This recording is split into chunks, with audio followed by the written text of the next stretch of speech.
Right guys, to start, all I want you to do is just grab a space, stand nice and tall, tense your bum and reach up and over behind your head, stretching out your tummy and then reaching down to the floor, trying to keep your legs as straight as you can. We're only going to do this 3 times, but we're going to concentrate on tummy stretch, hamstring and bum stretch. Okay? Make sure you're breathing into these movements.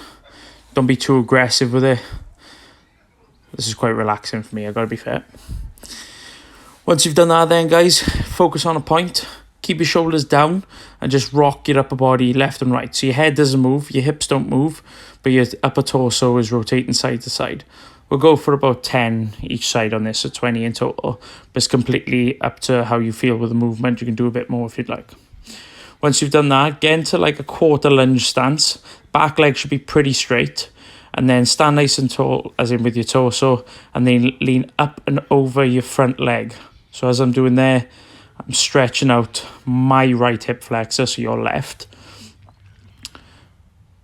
Just keep that stance nice and balanced, and we'll swap legs, okay?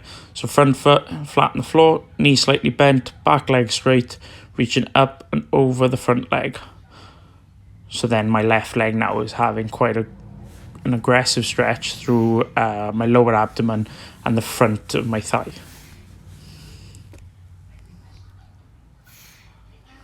Once you've done that then guys, okay, all I want you to do is hinge, so slight bend in your knee, keep your back flat and sit back into your hips. This is the easier option. The harder option is what I'm doing now. So it's a split stance where I'm trying to stretch my front leg predominantly, and then my back leg is just basically stopping me from falling over. So it's allowing me to put more emphasis on one hamstring, and then I can do the same on the other leg.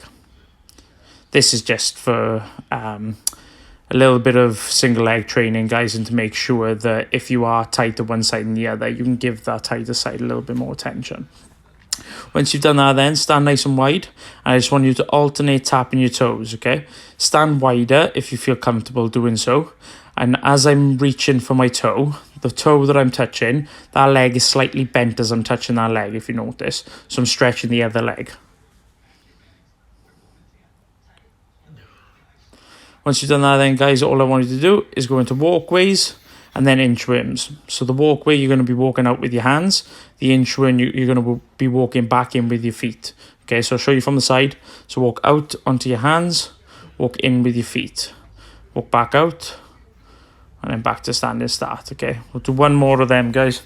So walk out onto your hands, try and keep your legs as straight as you can. Only walk in as far as you feel comfortable, and then walk back out, okay? It should be quite a big stretch on the back of your calves and hamstrings again.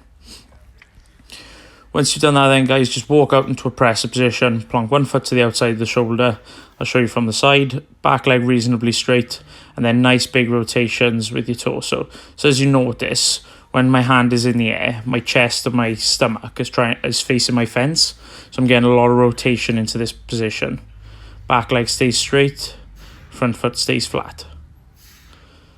Obviously, the deeper you are into this stretch, the more you're going to feel it. So if you want to ease up a bit, you need to get your hips higher to like kind of ease off the stretch.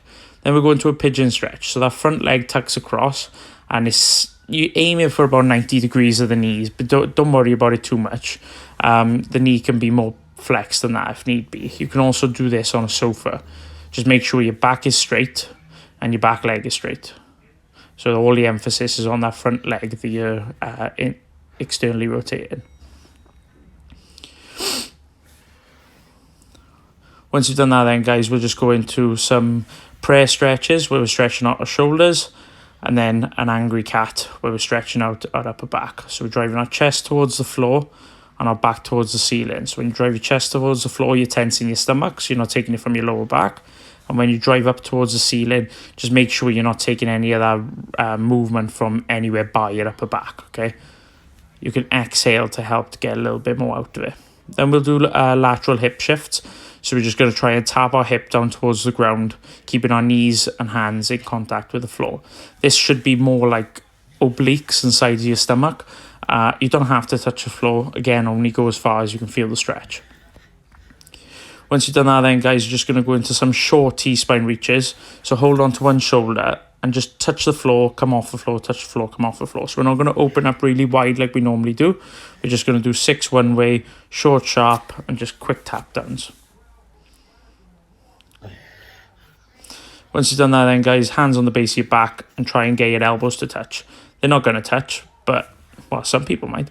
But just try and drive them back, stay nice and tall, and open that chest up. Then reach your arm across your body. Don't hold yourself by the joint, hold yourself by the arm. And then as you reach over, just laterally flex a little bit as well. And then the last thing we're going to do is sit into a squat rock. So whatever squat position you feel happy with and more comfortable, just rock onto one foot and then rock onto the other foot. Okay, so you're trying to stretch out your ankles and get your ankles moving a bit more.